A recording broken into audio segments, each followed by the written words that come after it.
Bom, boa tarde a todos. Eu sou Andréa Longobardi, eu faço parte do Comitê Editorial da Leste e hoje a gente tem a alegria, a honra de estar com a Isabela Nogueira, a professora Isabela Nogueira, que veio falar hoje um pouco com a gente sobre o modelo de desenvolvimento econômico na China.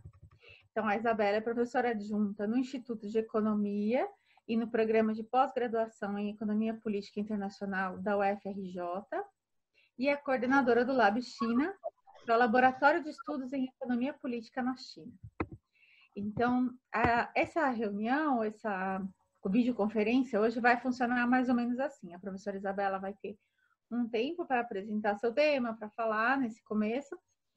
Se alguém quiser ir já colocando perguntas ou alguma coisa, usem o chat. Eu vou anotar as perguntas e também é possível no final, né? Assim como também é possível pegar o microfone no final para fazer perguntas. Aí a gente começa um debate mais aberto. Tudo bem? Então vamos lá. A palavra é sua. Obrigada, professora, por estar aqui. Eu que agradeço, Andréa. Obrigada pelo convite da turma aí de estudos críticos asiáticos e da Revista Leste, né? É um trabalho aí bem importante de vocês, de sistematizando esse conteúdo, criando aí uma rede mais extensa de estudos críticos dedicados à Ásia em uma perspectiva mais histórica, né? Até onde eu acompanho o trabalho de vocês, vai dando aí uma densidade para os nossos estudos sobre a Ásia em geral aqui no Brasil, muito particular, né? Então, parabéns aí pelas atividades de vocês, que vem de algum tempo. Eu acho que eu participei da primeira conferência de vocês lá há um tempo atrás, na USP. Então, é sempre legal estar em contato com os colegas de outras áreas e acompanhando um pouco o trabalho de todo mundo, né? Eu vou fazer uma fala ampla sobre, afinal de contas, o que é o modelo de desenvolvimento na China, como é que a gente pode caracterizá-lo, como é que a gente pode, o que ele representa, né, hoje para dentro, o que é a sua trajetória interna de desenvolvimento, o que de fato a China representa quando ela vai para fora, né, e qual que é a contribuição disso para a gente pensar um imaginário pós-capitalista ou formas alternativas de sociabilidade ou a construção de uma sociabilidade alternativa, tá? É um pouco, eu acho que esse tema voltou agora à voga com uma força extraordinária no Brasil, mas também no mundo. Imagino que pelo menos aí por dois motivos, né? Um deles é o momento de crise do capitalismo na sua forma neoliberal, o que inclui tanto do modo de produção quanto da democracia representativa burguesa, os limites, né, do nosso modelo político, muito evidente, muito sensível hoje no Brasil e nos Estados Unidos, e também o enfrentamento hegemônico, né? A gente voltou agora nos estudos internacionais de economia política internacional com esse tema sobre transição hegemônica China e Estados Unidos, disputas estratégicas que se dão no âmbito econômico, tecnológico e geopolítico, né, entre China e Estados Unidos. Então, tudo isso sugere que a gente tem transformações estruturais nesse sistema internacional, as placas tectônicas dele estão se movendo, e por isso essas perguntas que vão se escalonando, né, que volta, uma pergunta antiga, né, de, afinal de contas, o que é o modelo de desenvolvimento na China? Como é que a gente pode caracterizá-lo tanto, mais uma vez, né, o que ele representa ali para dentro, que é a primeira parte da minha apresentação, o que a China, de fato, representa quando ela vai para fora, que é a segunda parte, e, por fim, um pouco dessa, qual que é a contribuição para a gente pensar um imaginário pós-capitalista, tá? Então, o que é, afinal de contas, né, como é que a gente pode caracterizar dentro desse conceito, né, de se pensar o desenvolvimento socioeconômico na China a partir da construção de alternativas ou não, né, o que o modelo significa para dentro, né? Primeira constatação significativa de praticamente uma unanimidade entre as leituras críticas é que se trata de um modelo antiliberal, né? É um modelo que rompe com as bases do neoliberalismo, né? Ou com o modo de acumulação neoliberal. Então, não é um modelo financeirizado, tá? Não é um modelo cuja lógica primária da acumulação de capital se dê a partir da financiarização. Então, essa é uma primeira grande distinção em relação ao padrão de acumulação hoje dominante nos Estados Unidos, Europa, Japão e América Latina. Então, no caso da China, não tem um processo de ampliação financiarizada, né, ou de acumulação financiarizada. E a gente tem um papel essencial, central do Estado na própria estrutura econômica. Eu vou falar um pouquinho disso daí, né? Em resumo, é algo que eu chamo de um modelo nacional desenvolvimentista com pelo menos duas particularidades estruturais. Uma é o fato dele ser forjado, de ser um modelo nacional desenvolvimentista, forjado na luta anti-imperialista. Isso é absolutamente crucial e, em alguns casos, se distingue com outras experiências históricas de nacional desenvolvimentismo. Né? O que significa, e aí eu estou fazendo referência ao surgimento do nacionalismo na China, enquanto categoria mesmo, né, teórica e prática, política, na virada do século XIX para o começo do século XX. Tá? E, em segundo lugar, com um sentido ontológico de civilização. O que significa fazer referência ao path dependency, né? Significa fazer referência à continuidade de padrões históricos ali que forjam as instituições e o sentido de construção civilizacional na China. Vocês que são historiadores ali, que têm um rigor muito maior do que a gente, que vem de economia política internacional, né? A gente faz um uso muito estilizado do trabalho minucioso de vocês, mas é esse olhar para essa estrutura milenar aí de formação chinesa e como isso imprime para o sentido de desenvolvimento e para o sentido de modernização uma dimensão ontológica, né? Uma dimensão ali civilizacional, de uma trajetória civilizacional. Vou querer falar um pouquinho sobre esses 3 elementos, né? Então, em primeiro lugar, quais são as características desse nacional desenvolvimentismo? Como é que ele se deu no plano concreto?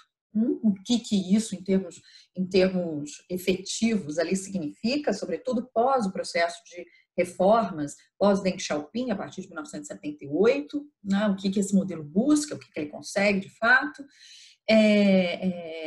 E depois, muito rapidamente, sobre essas dimensões históricas de, primeiro lugar, a relevância do imperialismo e da experiência do imperialismo para forjar esse nacional desenvolvimentismo e esse sentido ontológico. Tá? Então, em primeiro lugar, o que é esse, no plano concreto, o que é esse modelo nacional desenvolvimentista chinês? Como é que ele se dá? Né? Quais são as características definidoras ali desse modelo? Em primeiro lugar, é um modelo que busca fortemente uma construção autônoma, um modelo de desenvolvimento autônomo frente à hegemonia estadunidense. A busca por autonomia é uma característica essencial das políticas econômicas ou das políticas de inovação, das políticas macro, enfim, do conjunto do policy making na China. Busca por uma construção autônoma, com espaço grande frente à hegemonia estadunidense. Né? Nesse sentido, note que eu contesto de maneira frontal a narrativa neoclássica ou liberal de que a China se desenvolve quando ela se abre, ou de que a China se desenvolve meramente quando ela passa a se tornar uma plataforma exportadora, que cria zonas econômicas especiais, se integra passivamente nas cadeias globais de valor e aí a coisa vai. Uma narrativa liberal mais convencional, que hoje tem uma aceitação pequena, eu acho que mesmo entre os círculos mais liberais. Né? O que, se a gente for dividir ali, né, entre as diferentes décadas desse desenvolvimento, então, pós-Deng Xiaoping, que inaugura isso que a gente conhece como o socialismo de mercado com características chinesas, né? Ou que os chineses vão rotular dessa forma, caracterizar dessa forma. Quais são essas características estruturais?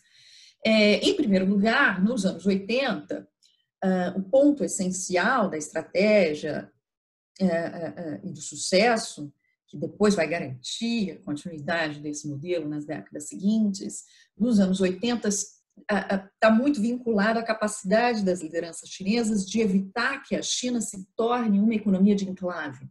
Né? Por economia de enclave, a gente tem aquela ideia geral de uma economia em que o investimento estrangeiro direto se instala em determinados pontos, seja da costa ou, no caso da África, de regiões que sejam ricas em recursos naturais, extrai uma capacidade grande ali de excedente econômico, ou de mais-valia, uma perspectiva marxiana, e exporta isso depois para fora. E pouca coisa fica do ponto de vista da transformação estrutural dessa economia. Em geral, uma economia de enclave é isso aí. Né? E a gente tinha possibilidade, né? Não era absurdo pensar que isso pudesse acontecer na China, sobretudo nos anos 80, em que a gente tem uma economia de renda per capita baixa, com enormes vulnerabilidades estruturais ali.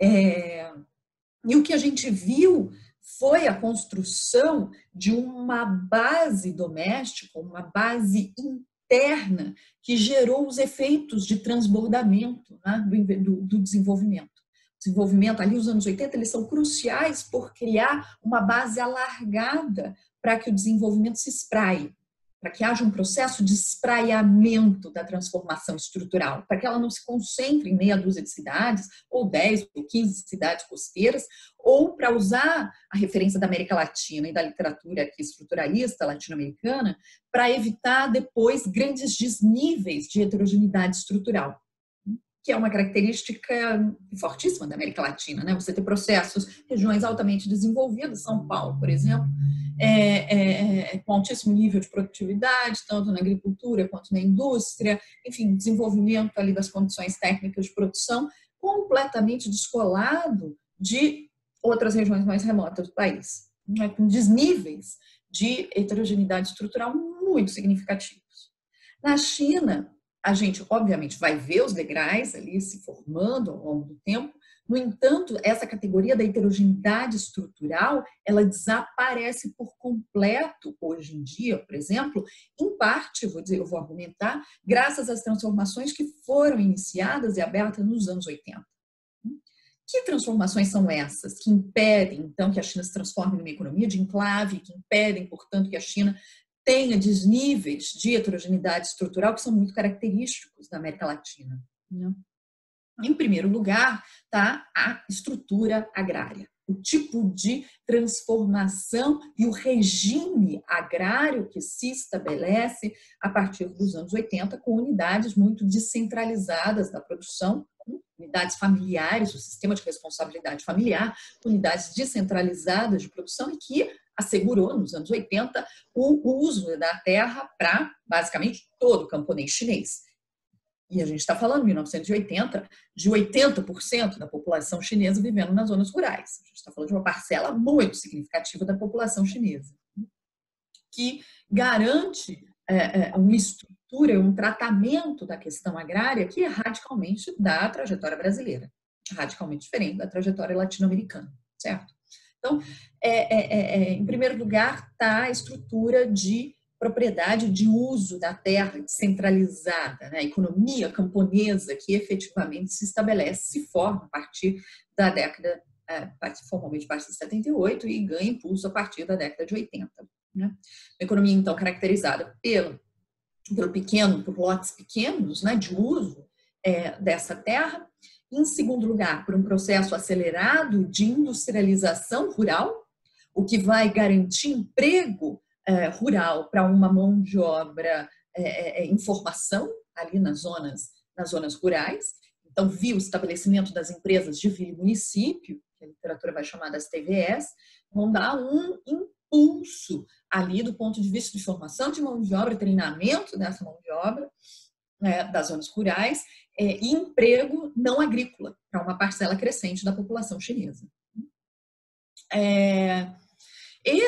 A criação das TVS garante que, conforme o desenvolvimento nas zonas costeiras e nas zonas econômicas especiais exploda a partir da década de 90, haja efeitos de encadeamento industriais pelo país inteiro, porque a gente vai ter uma teia, um emaranhado industrial formado a partir das empresas de município, das empresas rurais, com baixo grau de uso de capital, baixa intensidade de trabalho e voltada para o mercado doméstico, voltada para abastecer um mercado doméstico que está em expansão na década de 80.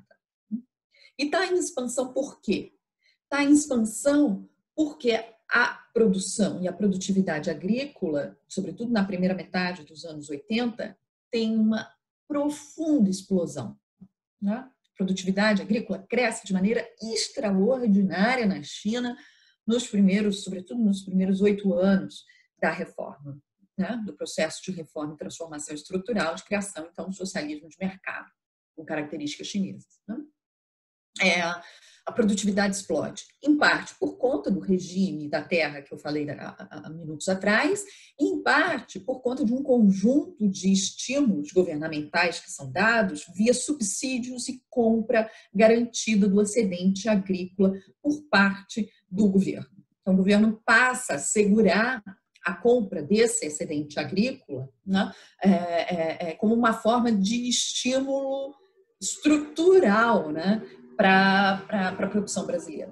Para quem conheceu e acompanhou um pouco, né, as experiências brasileiras aqui com o Programa de Aquisição de Alimentos, PAA, no Brasil, ou com o PNAE, o Programa Nacional de Desenvolvimento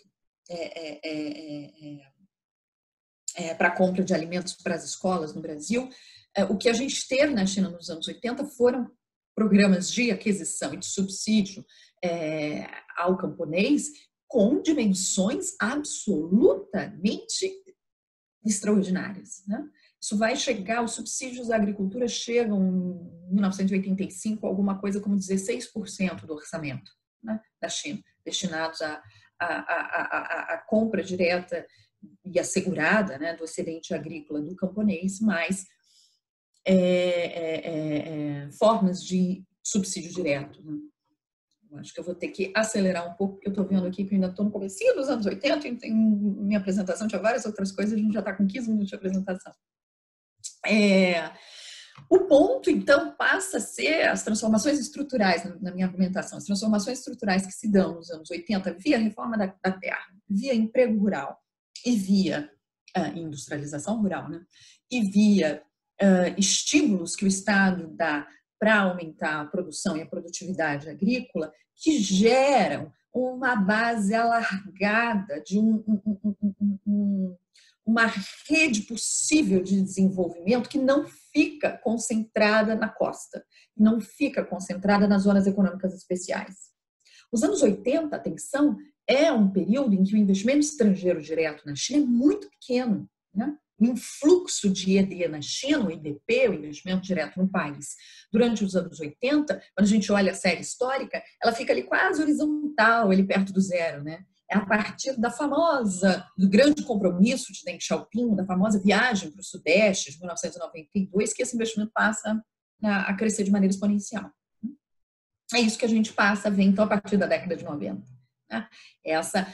A entrada, então, do investimento externo, investimento direto no país, o investimento externo direto, processo de criação, de consolidação das zonas econômicas especiais, exportação começa a crescer, vai ganhar muito mais impulso a partir da entrada da China na Organização Mundial do Comércio, em 2001, mas a partir dali a gente já começa a ver esse processo chinês ali operando com outras bases, né? A importância do investimento direto, né? Para um processo de transformação estrutural dessa economia.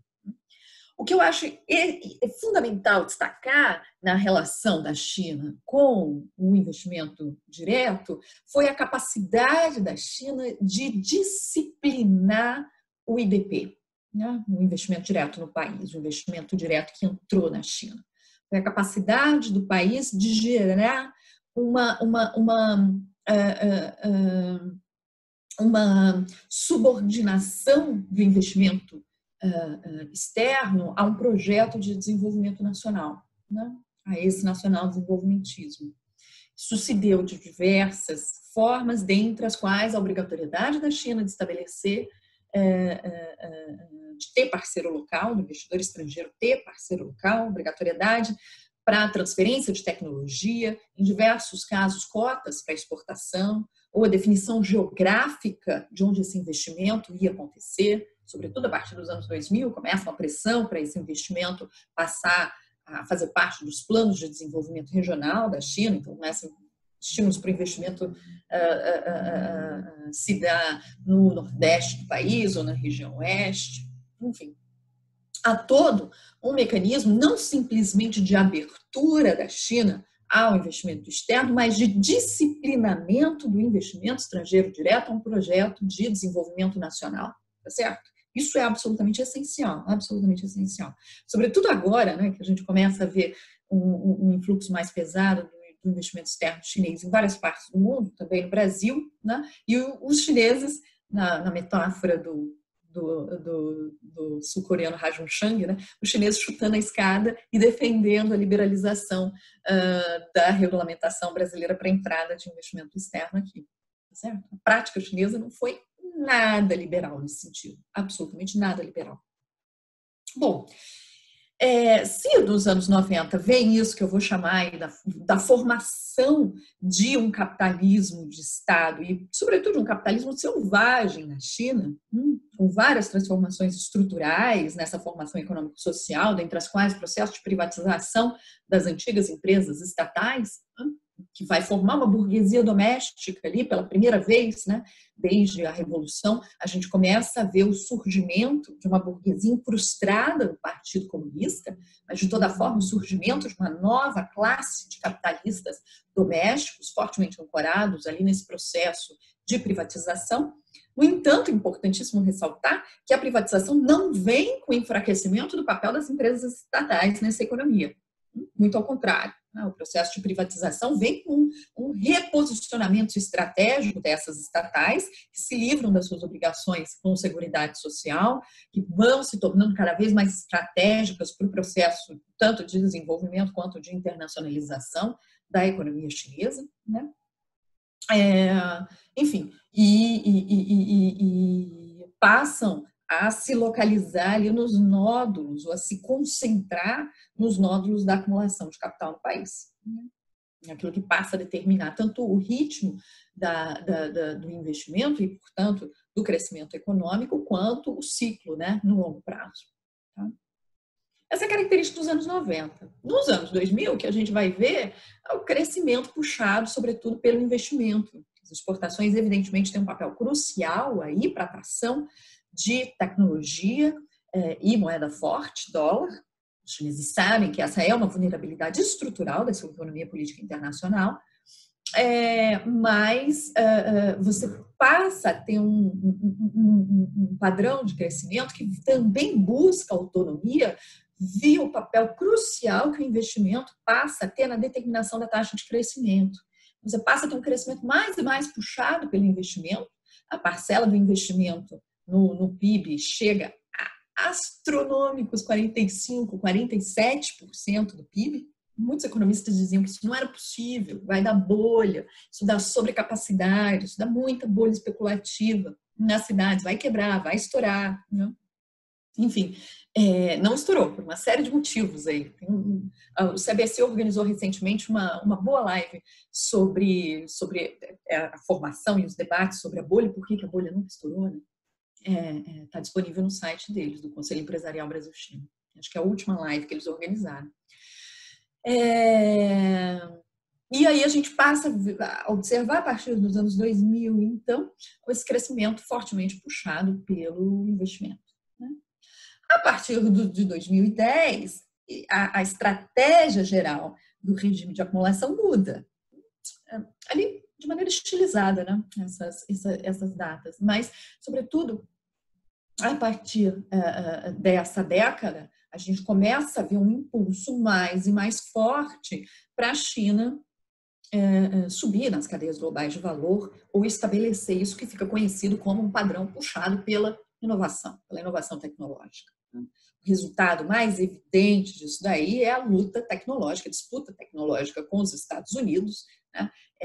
O desespero que o Deep State nos Estados Unidos, né, que passa a ter com uma percepção dentro do alto escalão dos Estados Unidos, que a disputa tecnológica com a China é, sobretudo nesse momento, uma questão de segurança nacional para os Estados Unidos, né?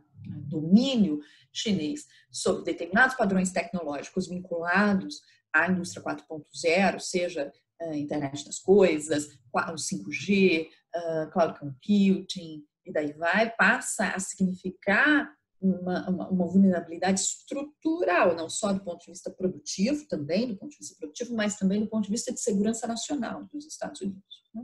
E aí, o crescimento desse embate, né, o crescimento desse tensionamento com os Estados Unidos, que vai ficando mais evidente. Eu acho que o meu tempo... Deixa eu acompanhar aqui, tá bom.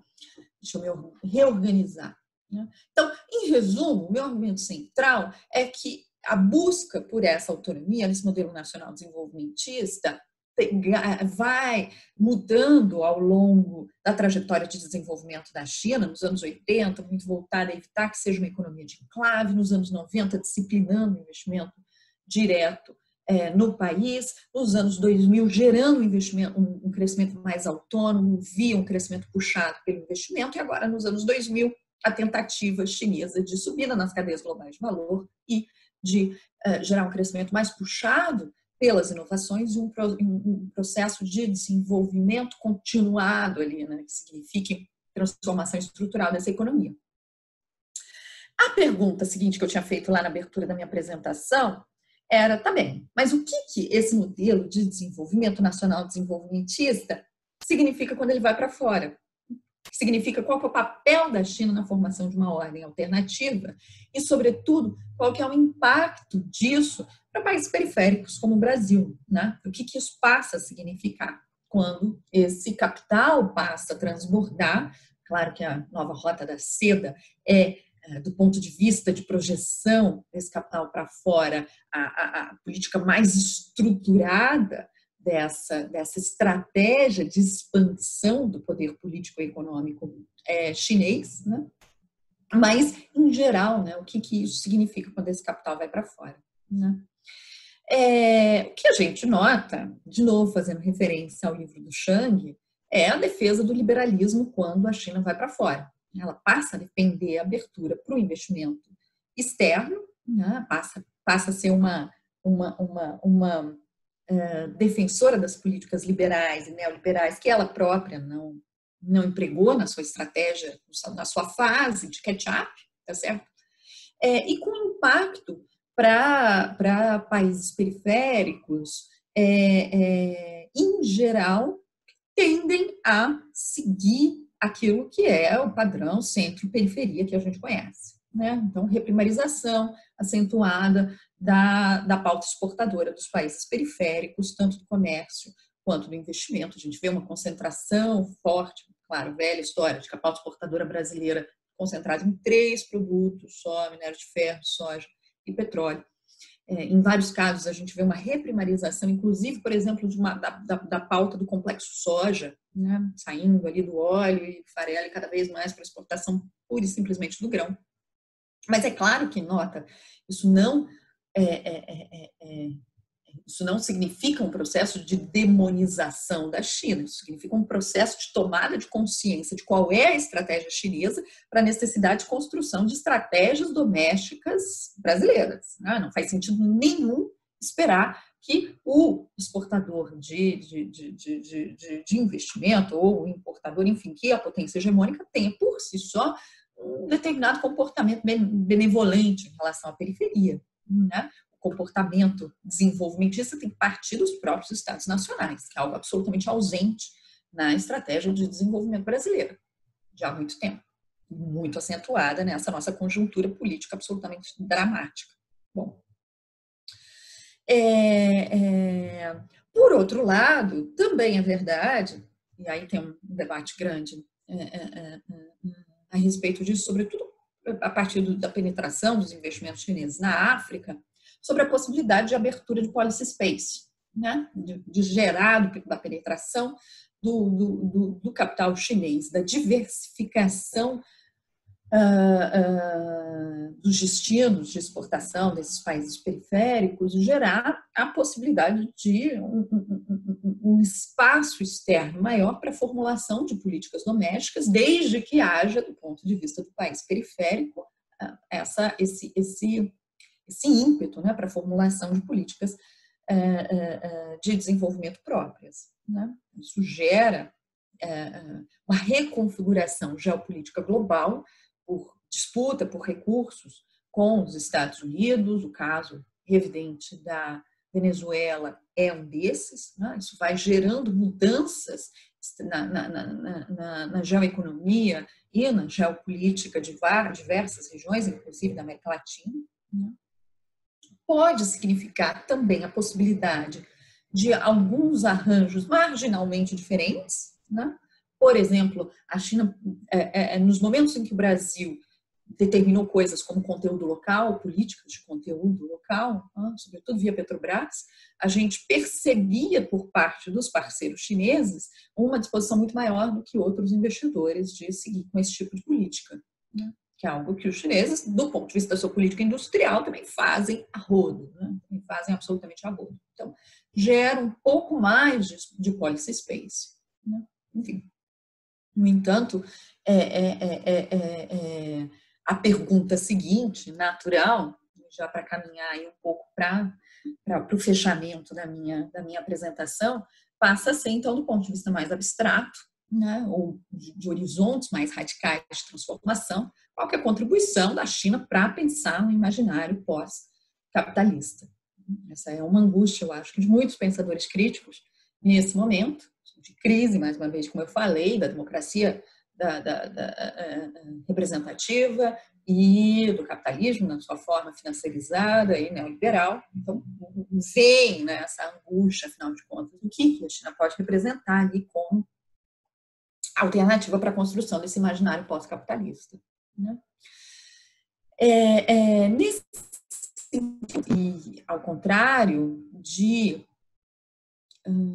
Eu estou recebendo aqui a informação de que posso estar com um áudio um pouco ruim. Espero que vocês estejam me acompanhando bem, que vocês continuem me acompanhando bem.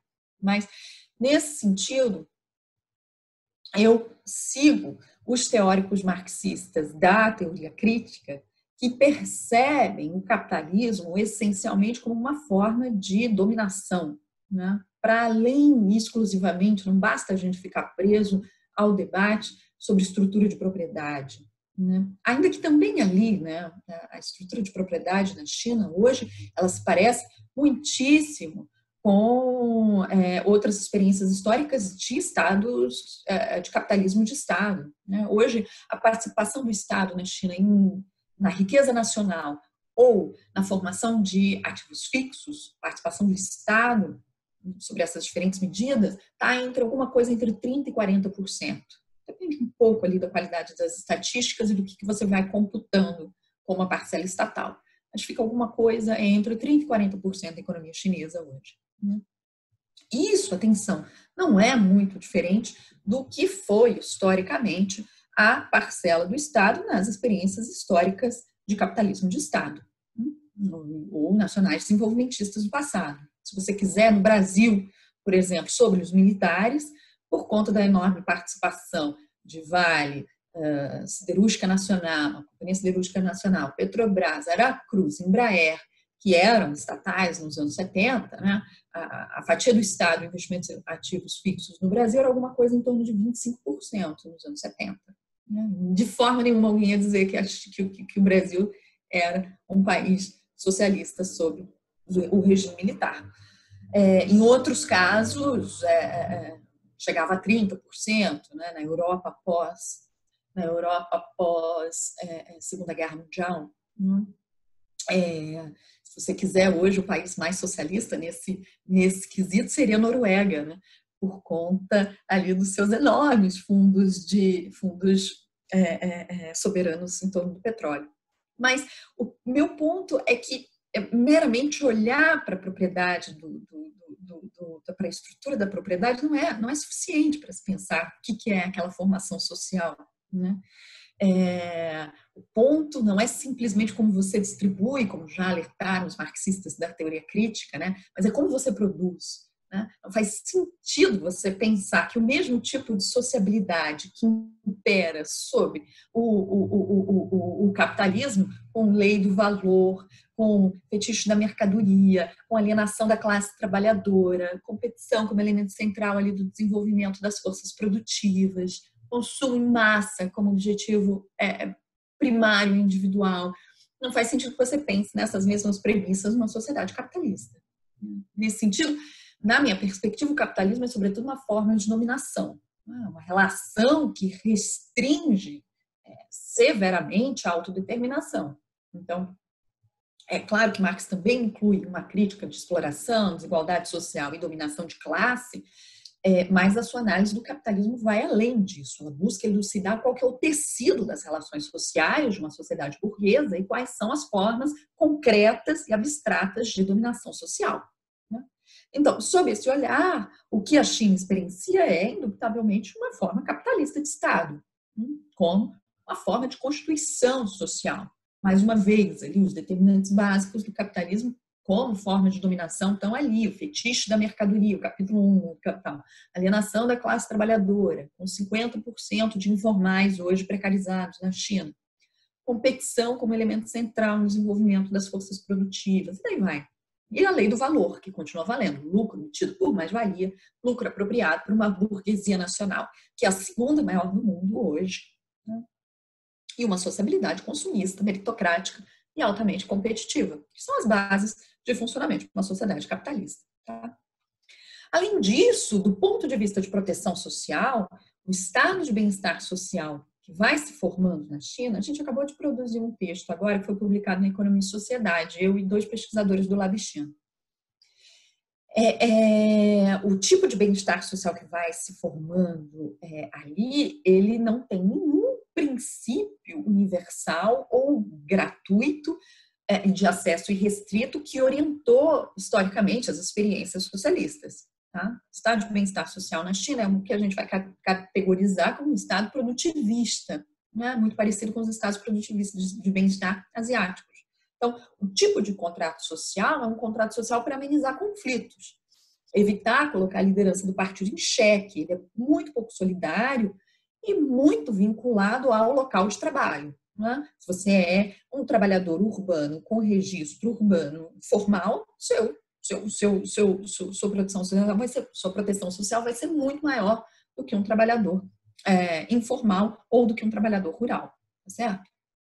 Então, a saúde, ela não está baseada num contrato universal, mas num seguro, né, que é pago, hoje universalizado, o que significa alguma coisa, um acesso à saúde muito melhor do que os Estados Unidos, tá certo? Mas não chega, não bebe, por exemplo, nem mesmo nas experiências europeias. A universidade é paga, é pública, mas paga, pré-escola, na sua maioria é paga, o ingresso no ensino médio também se acessa geralmente via o desembolso, algum tipo de desembolso. O Jiaobao, que é o Bolsa Família deles, né, é mínimo, muito pequeno, é feito para ser mínimo, tá? É pensado para ser mínimo. Né? Enfim, nesse sentido que eu quero, sumarizando ali, é que a China rompe efetivamente com o neoliberalismo, ela é uma alternativa concreta ao neoliberalismo, ela nos ensina muito sobre a relevância de disciplinar o investimento externo direto, sobre como reduzir pobreza via o desenvolvimento das forças produtivas de uma forma autônoma, sobre o papel do Estado no planejamento, na condução da estrutura econômica, na inovação, sobre o papel do investimento no crescimento, enfim, sobre como subir nas cadeias globais de valor. Mas a China não rompe com as formas de dominação social que caracterizam o capitalismo, uma perspectiva ali de teoria crítica, né? Para quem busca, então, horizontes mais radicais de transformação social, de emancipação humana, horizontes efetivamente anticapitalistas, a experiência chinesa, nesse momento, ela não é, sob nenhuma maneira, suficiente. Tá bom? Então, eu encerro aqui a minha fala, fico à disposição para debater e conversar com vocês.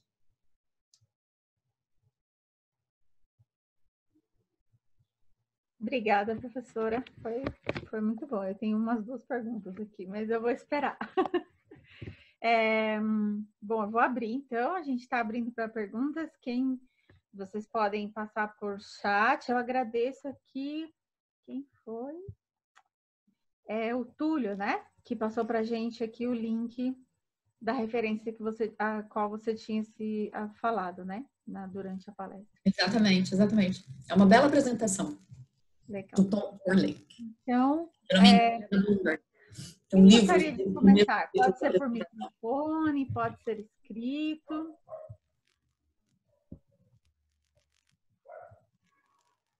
Quem quiser falar por microfone pode estender a mãozinha, né? No Zoom tem essa possibilidade. Ou simplesmente dar um mute no microfone e falar. Ou escrever.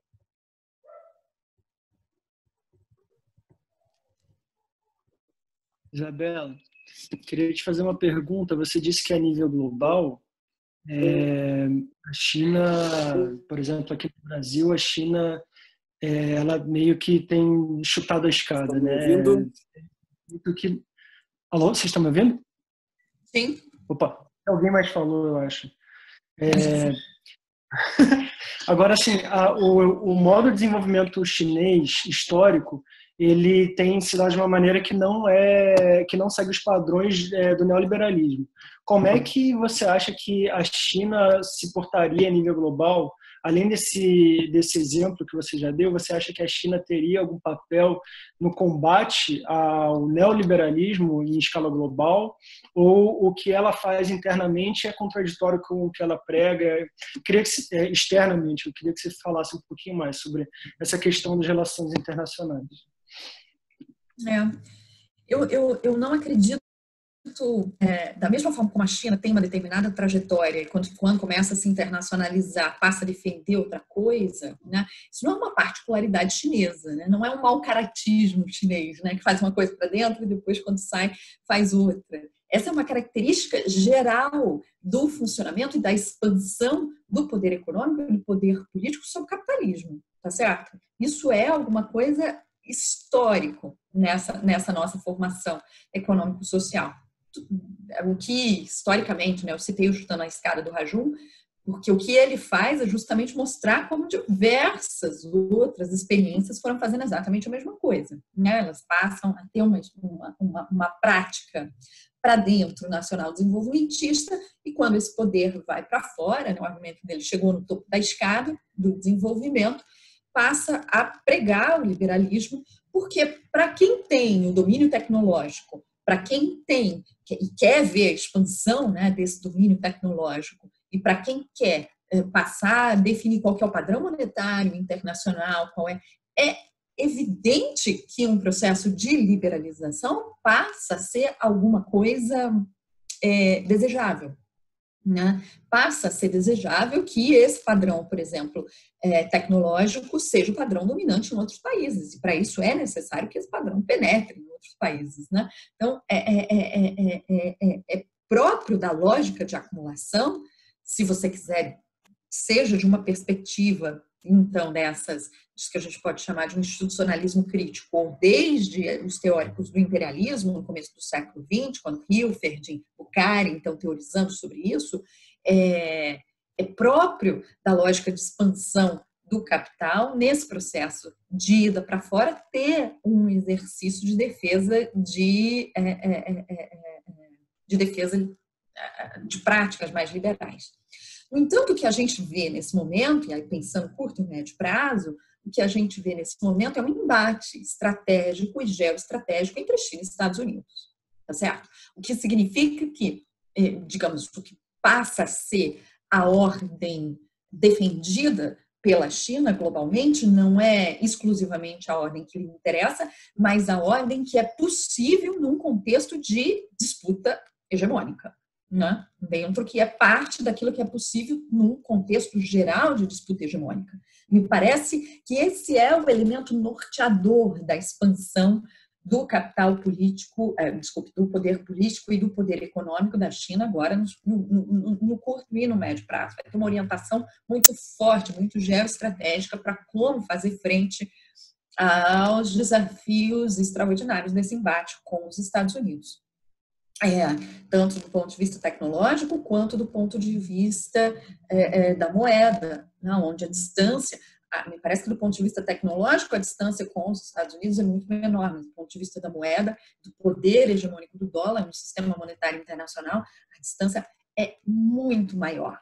Então, a estratégia que ela passa a defender nesse cenário passa a ser a estratégia que lhe permite espaços maiores de manobra para seguir um processo de expansão do seu poder frente aos constrangimentos que os Estados Unidos vão impondo. Por exemplo, eu diria, a relevância cada vez maior das parcerias bilaterais estratégicas. No caso da Rússia, isso é absolutamente indiscutível, né? Então, seja do ponto de vista da tentativa de supressão da moeda no comércio bilateral, China-Rússia, né? Hoje a gente está aí com os dados que acabaram de sair, pela primeira vez que se tem registro, o dólar não é a moeda mais utilizada, a moeda primordial no comércio entre China e Rússia, né? Então, a gente passa a assistir a essas várias tentativas chinesas de cavar esse espaço no sistema internacional. Vai sendo o que essa disputa permite, né, do ponto de vista do jogo estratégico entre esses países.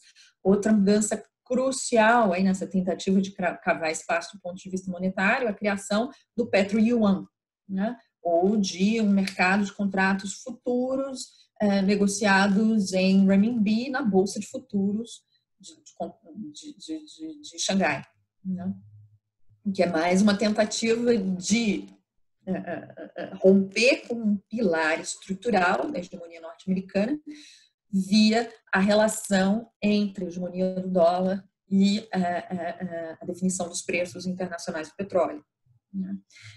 E por aí vai. Então, eu acho que não é tão simples dizer que agora a China vai passar a pregar a defesa de um sistema mais liberal. Eu acho que o neoliberalismo vai passar por uma profunda retração daqui para frente, inclusive nos Estados Unidos. A gente deve assistir, seja com Biden ou seja com Trump, a gente deve assistir a um processo aí de fortalecimento e tentativa de onshore, né, tentativa de trazer de volta pelo menos uma parte da produção industrial de novo para os Estados Unidos, o que vai significar, tanto do ponto de vista econômico quanto do ponto de vista político, um processo ali de aumento do nacionalismo em escala global, né? Então, não é trivial ali imaginar que a China vai fazer uma defesa em conteste do liberalismo dentro de um cenário que possivelmente, do ponto de vista internacional, a gente deve assistir a um crescimento do nacionalismo e da intensificação dos conflitos e da possibilidade dos conflitos também em escala internacional. Professora, eu vou fazer uma pergunta e um comentário. Então, sobre a questão que você falou do sistema econômico capitalista e a dependência que muitos teóricos veem que isso está totalmente dependente às relações de propriedade, né? Eu concordo com o que você falou e eu acho um dado super interessante que no finalzinho da Revolução Cultural, que é um pedaço que eu estudei mais, né? Em 74 e 75, você teve uma campanha de estudos na China toda, começando do Partido Comunista, mas depois se espalhando pela China toda, justamente afirmando que não existe uma vinculação direta entre estrutura de propriedade e funcionamento do sistema capitalista. Então, isso foi uma coisa até um certo grau popularizado pela mídia na época e pelos grupos de estudo, e isso é muito interessante, porque hoje a gente tem, na verdade, muitas vezes como se fosse talvez um desconhecimento mesmo por esse processo, né, de aprofundamento dessa questão que aconteceu naquele momento, mas hoje muitas vezes é esquecido que isso aconteceu dentro da própria China, né? Aí, a outra coisa que aí é uma pergunta mesmo, que eu queria fazer, é que no início da sua apresentação, você falou sobre a questão de que o modelo de desenvolvimento da China não é um modelo financiarizado, e sim um modelo nacional desenvolvimentista forjado na luta anti-imperialista. Em seguida, você citou algumas fases, né? 3 fases, no caso, e eu vejo nessas fases, tem assim, a partir da década de 90, principalmente, existem esses 3 elementos, né? Que é esse livrar-se da Seguridade Social. Então, muitas empresas começaram a se desencarregar, né, de elementos de Seguridade Social. Alguns foram extintos mesmo, né? Então, você tem também uma intensificação do mercado de mão de obra, também, porque antes haviam certas regulações que impediam ainda o emprego de mão de obra em determinadas condições. Essas regulações foram abertas, né, foram liberadas. E também há, a partir da década de 90, mas sobretudo a partir dos anos 2000, uma política intencional de desigualdade salarial. Então, os salários mais altos passaram a ser astronomicamente mais altos do que os salários mais baixos. Eu vejo esses 3 elementos como elementos de financiarização da economia. Então, quando você fala em não é uma economia financiarizada, você diz respeito à primeira data, aquela primeira fase dos anos 80, ou todo esse período, assim? Por que você diz que não é uma economia financiarizada? Obrigada, Andréa, tanto pelo comentário quanto pela pergunta. Depois eu vou querer voltar inclusive ao seu comentário, né? O conceito de financiarização, ele é um conceito que hoje varia muito dependendo de quem é o autor que a gente está citando, né? Então, por exemplo, se eu ficar com o François Chesnais, que é talvez um dos autores mais comentados aí sobre financiarização, ele vai dizer que a financiarização é um processo em que o setor financeiro se torna a principal fonte de acumulação. Então, por exemplo, uma empresa não financeira, a Dell, ela passa a extrair a maior parte da rentabilidade dela direto do setor financeiro, sem passar pela produção. Ou seja, em termos marxistas, é dedelinha, né? É dinheiro virando dinheiro, inclusive para empresas do setor produtivo, né? Não passa pelo processo de expansão financeira, que não passa mais pela produção. A produção, ela fica em segundo plano, né? Ela se torna muito menos importante, ou seja, uma subjugação, né, das finanças, da produção às finanças. Da perspectiva do Chesnais, não tem financiarização, porque a economia chinesa, ela não permite, em virtude da existência de controles extensos de capitais, de um sistema bancário que é essencialmente estatal, principalmente estatal, você passa a ter um sistema financeiro que vai se expandindo, tem um processo de expansão financeira com shadow banking, com vários mecanismos de financiamento ali, muito esquisitos dos governos locais. No entanto, essa expansão financeira, ela vem a serviço da industrialização, a serviço da expansão industrial, a serviço da infraestrutura, da urbanização. Então, numa perspectiva ou seja, seguindo a definição do Chesnais, não tem financiarização. Outra definição de financiarização, Costas Lapavitsas, por exemplo, ali do SOAS, onde o Tomás estuda. Ele vai dizer o que é a financiarização. Ela aconteceu, por exemplo, nos Estados Unidos, via um processo de expansão financeira para compensar a queda nos salários da classe trabalhadora. Você tem o famoso ninja, né? É o cara que tem no asset, como é que é? No income, no job and no asset. O cara não tem renda, não tem trabalho e não tem ativos. E, no entanto, ele tem crédito, né? Ele está desempregado, né? E o sistema compensa essa disfuncionalidade oferecendo crédito a ele. É isso que leva, em grande parte, junto com a desregulamentação do mercado financeiro, a crise de 2008 nos Estados Unidos, né? Então, na perspectiva do que o Costas Lapavitsas está chamando de financiarização, é uma queda dos salários na renda nacional, compensada por um aumento de crédito para manter o consumo em alta, para manter o consumo rolando e a economia rolando. Não existe isso na China. Mesmo durante a fase em que o salário está caindo na renda nacional, os salários crescem em termos absolutos na série histórica, né? Ele cresce, né? As condições materiais, pelo menos, têm melhorado de maneira consistente para essa classe trabalhadora. Claro que a gente pode discutir o que se dá em termos de saúde, educação, porque tudo isso vai sendo privatizado, né? Mas a renda está aumentando. Enfim, o poder de consumo desse chinês também. Então, também, do ponto de vista da financiarização de Costa Lavapizzas, não tem. Você pega os teóricos no Brasil, a Leda Paulani e o Miguel Brum, eles vão dizer o que é a financiarização no Brasil. É um processo em que as finanças penetram na economia política do Estado, penetram no Banco Central, penetram na Fazenda, penetram, e você só vai ter uma política monetária, definição dos preços básicos, juros e câmbio, voltados para os interesses do mercado financeiro. Na China isso também não tem. Quer dizer, tem parte, para ser sincera, porque o People's Bank of China ali é bem diferente do resto. Mas ainda assim, você tem uma autonomia da política monetária, em geral, da política monetária em relação aos interesses do mercado financeiro. Então, ou seja, por essas definições todas que eu estou usando de financiarização, são as definições majoritárias que, em geral, estão olhando para, afinal de contas, as finanças, elas ditam o ritmo da acumulação ou é o setor produtivo que está ditando? Né? É uma lógica geral ali voltada para a finança que comanda ou ela está sendo regulada pelo Estado e está a serviço da indústria? Então, nesse sentido, sim, as finanças estão a serviço da indústria.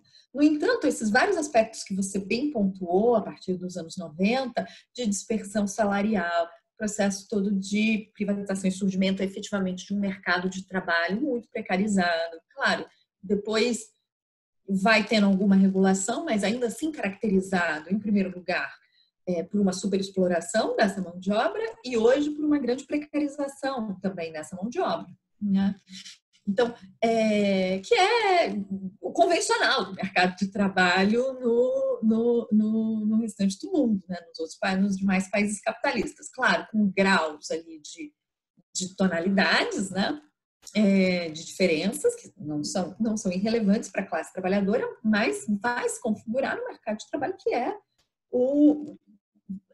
linhas gerais, dominante, né, nos países capitalistas. No entanto, isso, na minha perspectiva, não configura um processo de financiarização. A gente pode usar outras categorias, de crescimento abissal das desigualdades na China, de agudização das agitações trabalhistas, do conflito capital-trabalho, enfim, uma série de tensões ali nessa economia política doméstica, mas que de forma nenhuma, na minha perspectiva, a gente poderia definir como financiarização, tá? Graças, então, aos controles de capitais extensos e a um sistema financeiro predominantemente ou majoritariamente estatal. Isso não significa que isso não esteja sob pressão, não esteja mudando, mas é como é hoje. O seu comentário sobre o período maoísta e sobre a Revolução Cultural, eu acho muito interessante para pensar o que é hoje esse debate sobre estrutura de propriedade e transformação para um mundo pós-capitalista, porque essa era, curiosamente, uma das grandes preocupações dos escritos de Mao Tse-tung, né? Afinal de contas, como é que eu vou criar uma nova sociabilidade, quando, por exemplo, ele vai definir que nas comunas o sistema de pontos da remuneração por trabalho não podia estar ancorado ali enquanto que eu trabalhei individualmente, porque ele dizia, como é que eu vou premiar alguém com aquilo que é o sistema de remuneração, a essência do sistema de remuneração do capitalismo, que premia quem trabalha mais, né? Na verdade, também não é, a gente sabe que o capitalismo não premia quem trabalha mais, né?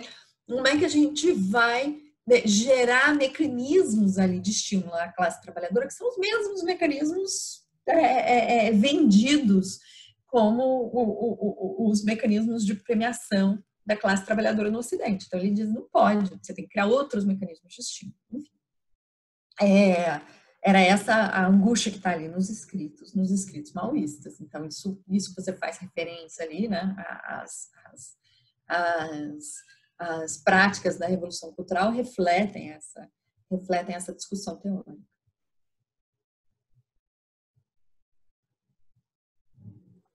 Mais alguém? Oi, André. Oi, Vitor. Eu queria ouvir mais um pouco a respeito do comentário que você fez no começo, desse papel da noção ontológica de civilização, essa noção histórica, esse background que as lideranças políticas na China têm de entender esses mecanismos de controle da sociedade, do que é o papel do Estado e, de uma maneira paralela, o peso da demografia nessa ideia de controle de mecanismos muito complexos, sofisticados, mas tem uma ideia que vem de outras épocas, que não é exatamente nova, ela tem inovações e adaptações às circunstâncias contemporâneas, do século XX, enfim, mas que tem sim essa rememorização ou de estratégias anteriores.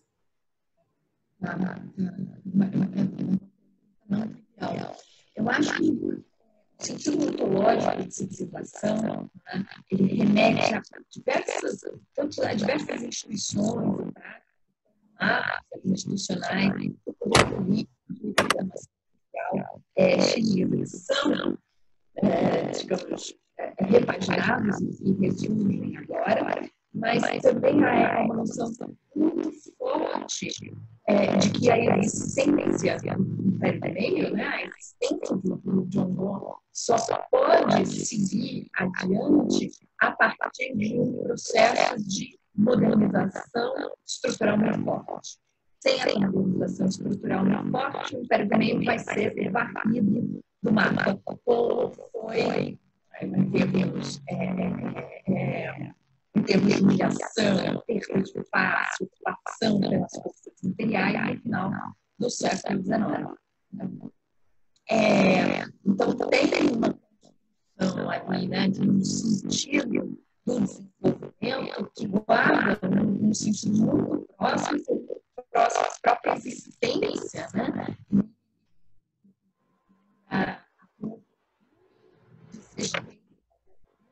Fazer parte desse Império do Meio, né? Tudo isso é frequentemente recuperado, relembrado e remontado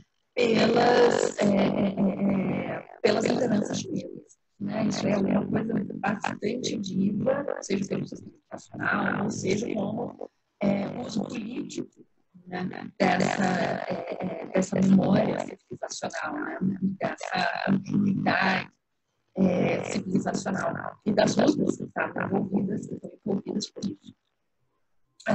Do ponto de vista específico, aí a gente pode olhar para isso de várias formas. A estrutura da propriedade, parece muito uma estrutura lá de trás, com os mecanismos de avaliação, né, tecnocráticos, para a subida das estruturas políticas, que também guardam muitas similaridades com lá atrás, com a forma como o nacionalismo foi forjado sob a porta do imperialismo, a ocupação estrangeira, e o quanto isso ressoa hoje na política externa chinesa, a presença e a vitalidade do confucionismo enquanto uma orientação filosófica majoritária no país, e sobretudo como uma orientação filosófica da filosofia política chinesa muito relembrada e revivida pelas lideranças chinesas. O confucionismo está o tempo todo na propaganda oficial, desde a sociedade harmoniosa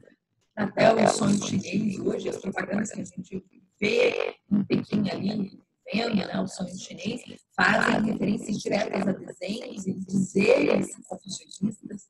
Então, a gente tem aí várias formas em que essa memória civilizacional, e mais do que isso, esse sentido ontológico de civilização associado à modernização, a necessidade imprescindível da modernização para a existência do Zhongguo é muito urgente. Do ponto de vista de controle social, há várias formas, né, históricas que isso se apresenta. Uma delas é a própria existência mais recente, a própria existência do povo, né? O registro de moradia, que controla de onde é a origem daquele cidadão, para onde ele vai, para onde não vai. Se você volta para o maoísmo, as comunas já determinavam o local de residência daquele cidadão, não pediam, né? a migração e a locomoção interna, né? Definiam a localização geográfica onde a pessoa provavelmente ia nascer e ia morrer com grande chance, limitando enormemente esse fluxo migratório. Mais recentemente, o que a gente tem visto nos instrumentos de controle social, acho que a pandemia trouxe à luz, né? Vários desses instrumentos são utilizados há muito tempo, que tem enorme respaldo social, importante dizer. Por exemplo, via os mecanismos que tornaram a cadeia de transmissão do vírus, no caso do coronavírus, visíveis na China, né? Que permitiram identificar quem foram os primeiros contaminados, com quem essa pessoa teve contato, como é que eu localizo essas pessoas e depois como é que eu impeço, né? Que essa cadeia continue se propagando. Então, tornar essa cadeia de transmissão visível. A gente já tem sistemas bem elaborados na China de controle social, claro que no Ocidente também, né? Talvez a diferença seja que no Ocidente esses mecanismos de controle social eles são escondidos. No caso da China, a gente tem, por exemplo, talvez o mais controverso hoje seja o Social Credit System, sistema de crédito social, que pontua, né, os cidadãos, dá notas ali para os diferentes cidadãos de acordo com o seu comportamento moral, né? Não simplesmente se eu sigo ou não as leis, porque o sistema jurídico já controla e em tese já pune, mas sobretudo se eu sou um bom cidadão, se eu deixo reciclado, se eu ajudo os idosos, do meu prédio da minha família, se eu falo, posto coisas contra o governo nas mídias sociais, enfim, um conjunto de comportamentos que podem ser moralmente avaliados, né? E aí o sistema dá notas. Em muitos casos, isso, por exemplo, é conhecido até em sites de cadastramento. As pessoas vão lá e divulgam qual é a sua nota no sistema de crédito social. Né? Então, são testagens que a gente assiste, no caso da China, que ganham de credibilidade com a pandemia, porque, enfim, as pessoas se sentem mais seguras de alguma forma, têm clareza sobre o esquema de transmissão do vírus, e que depois também podem servir como instrumento de controle social direto, né? Um experimento ali na China e que de forma nenhuma fica restrito à China, né? Para deixar isso muito claro, assim, os experimentos de controle social que se dão no Ocidente por outras formas. Isso ficou muito evidente depois que isso não revelou muita coisa para a gente, mas também Cambridge Analytica, a capacidade deles de influenciar as eleições, uma coisa muito forte. É uma característica de como esse controle social se dá no Ocidente, né? No Oriente, alguma coisa mais orientada, me parece, para o controle de comportamentos morais e mais explícitos também. Obrigada. Eu vou fazer um teste até aqui agora, para ver como que tá. Gente, me falem, o som da minha voz, como tá? Tá normal agora ou tá normal? Ok. Mais alguma pergunta? Pergunta.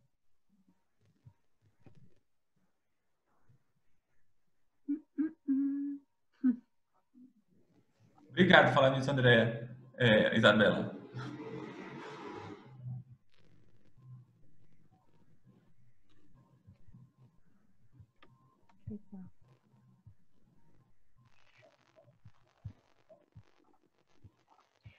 Isabela, eu ia comentar uma coisa que eu fiquei pensando enquanto você falava sobre essa questão da financiarização também.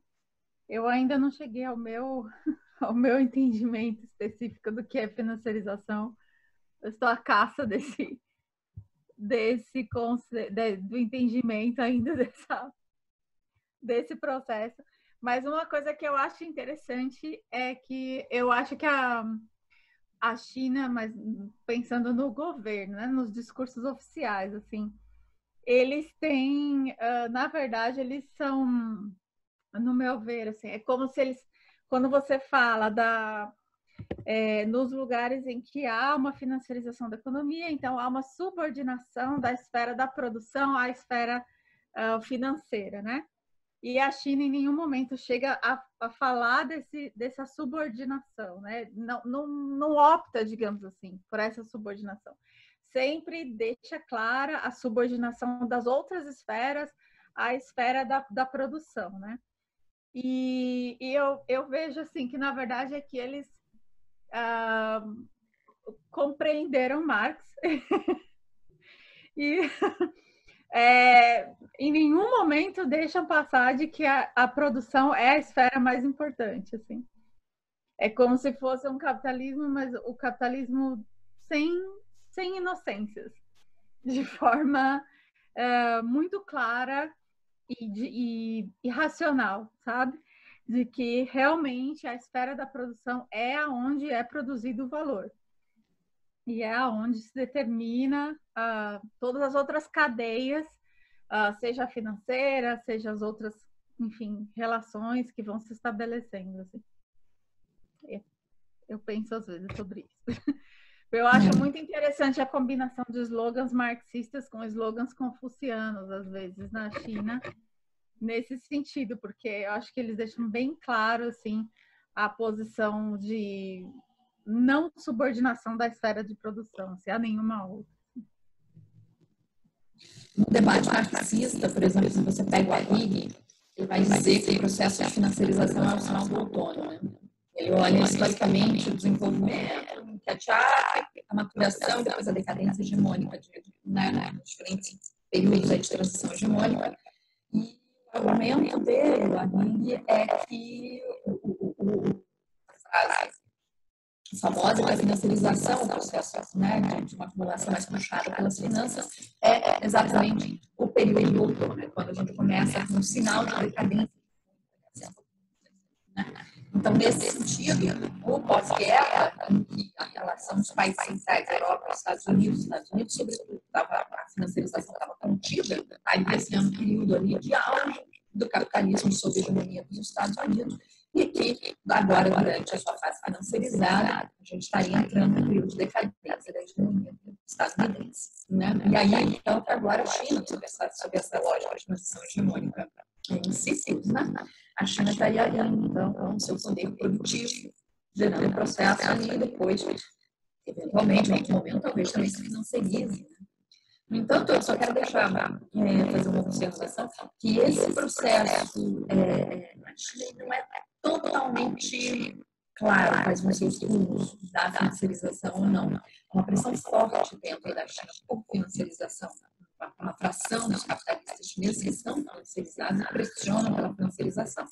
A princípio, Xi Jinping vem enquadrando essa fração, uma parte dela foi presa na campanha de corrupção, parte importante dela foi presa na campanha de corrupção, mas, no entanto, por exemplo, agora no meio da pandemia, começo de abril, 1º de abril, a gente teve notícia de uma liberalização forte no sistema financeiro da China, que vem, né, ao longo do tempo, né, se liberalizando de maneira gradual, mas ainda assim, de longe, o sistema mais controlado do mundo hoje, entre as grandes economias, economias importantes.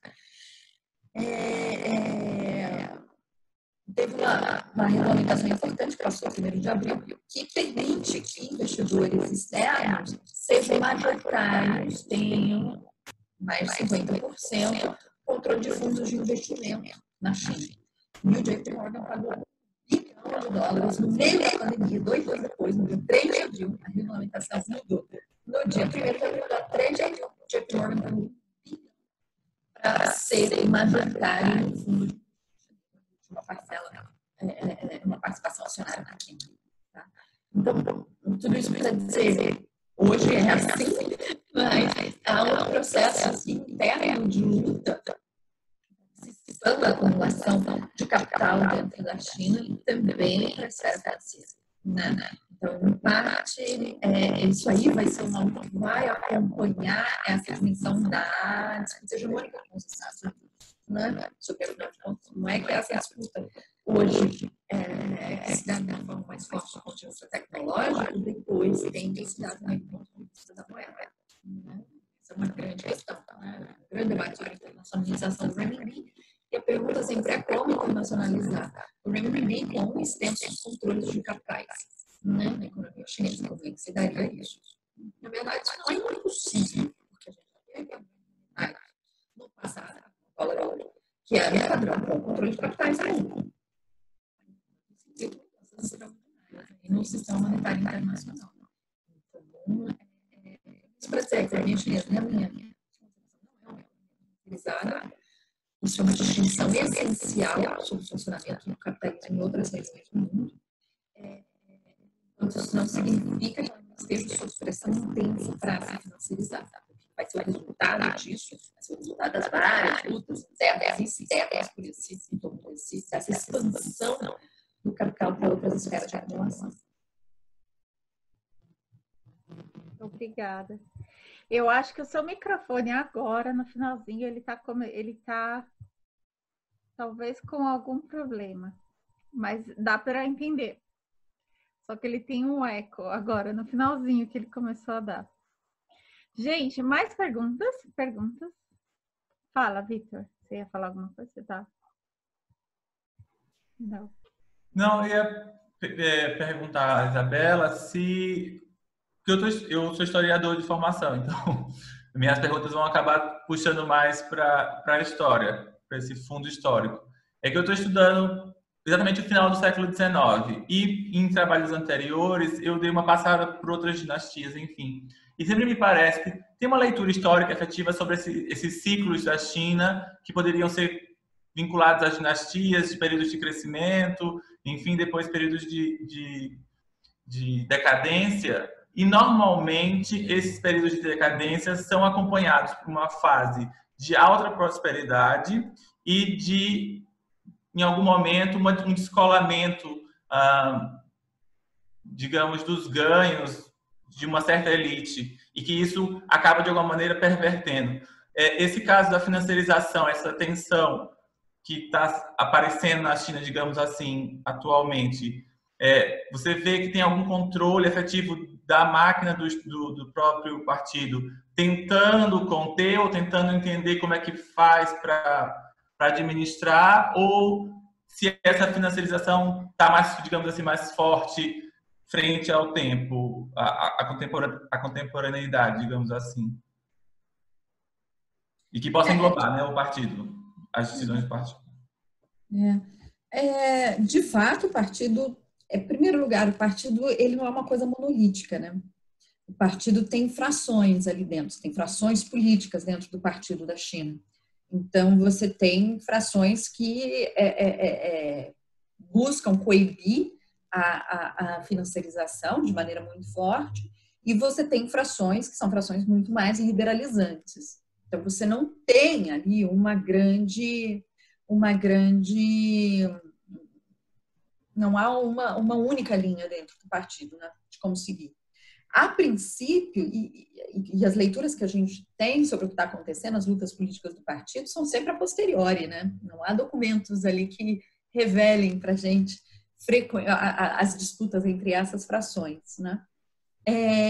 A princípio, a fração de Xi Jinping é uma fração que vem para controlar e conter a financiarização. Mas, mais uma vez, ela vem conter a financiarização frente a um grande momento aí da história chinesa, que é a disputa com os Estados Unidos. Então, me parece que as escolhas de conter ou não conter, do ponto de vista do partido, vão refletir essa disputa externa, né, com os Estados Unidos. Qual vai ser a estratégia nesse processo? A minha percepção é que a fração hoje hegemônica sobre a liderança de Xi Jinping percebe a financiarização como uma grande ameaça, sobretudo dada a possibilidade da articulação desses capitais chineses com o capital estadunidense. Então, foi significativo que uma das primeiras pessoas presas por Xi Jinping no setor financeiro foi o CEO da Anbang Insurance, que é uma pessoa com ligações com a família de Deng Xiaoping. Ele se eu não me engano, ele é casado com... Enfim, ele é casado com... ele tem relações diretas com a filha de Deng Xiaoping. E ele vai ser um dos primeiros a ser presos, né? Então, justamente pouco tempo depois dele ter anunciado uma parceria com o genro do Trump para a construção de hotéis de luxo em Manhattan, né? Eles são grandes especuladores, aí eles têm uma seguradora que investe muito no mercado imobiliário, né? Então, estava focando ali nessa articulação do capital financeiro chinês com o capital financeiro norte-americano. E foi claramente ali barrado. Então, eu acredito que, em geral, nesse momento, há uma tendência a conter. Mas, como eu já disse, são várias frações em disputa e os movimentos, por vezes, são contraditórios. Como esse processo agora que eu acabei de dizer, de liberalização em meio à pandemia, né? No momento em que, francamente, a gente não imaginava que os chineses estariam preocupados em liberalizar suas finanças, né? Não há nem pressão para isso nesse momento, né? E avançou uma agenda importante, um passo importante a liberalização financeira. Então,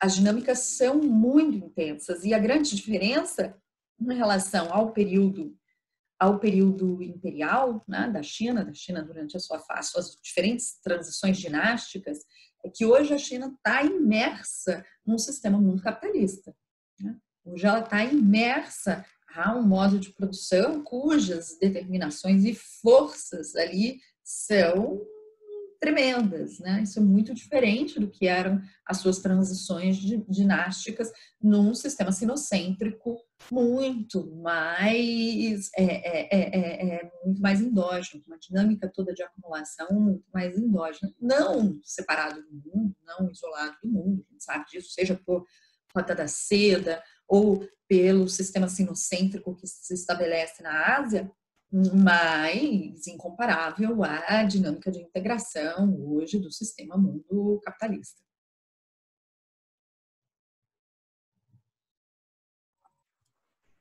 Professora, a gente agradece. Tem mais perguntas, gente? Temos que caminhar para as... A gente agradece muito a sua presença. Para mim foi muito útil, eu gostei muito, aprendi muito, saí com mais perguntas, o que eu acho que é muito positivo, uma coisa muito boa. Espero que todos tenham saído com mais perguntas também, que são elas que nos movem. E agradecemos de verdade a sua presença.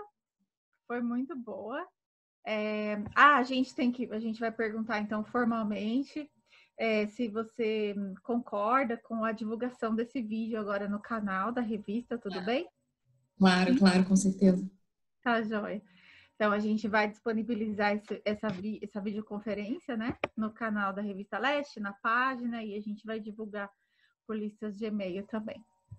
A gente agradece a sua presença. Você quer falar mais alguma coisa? Alguém quer falar alguma coisa? Não?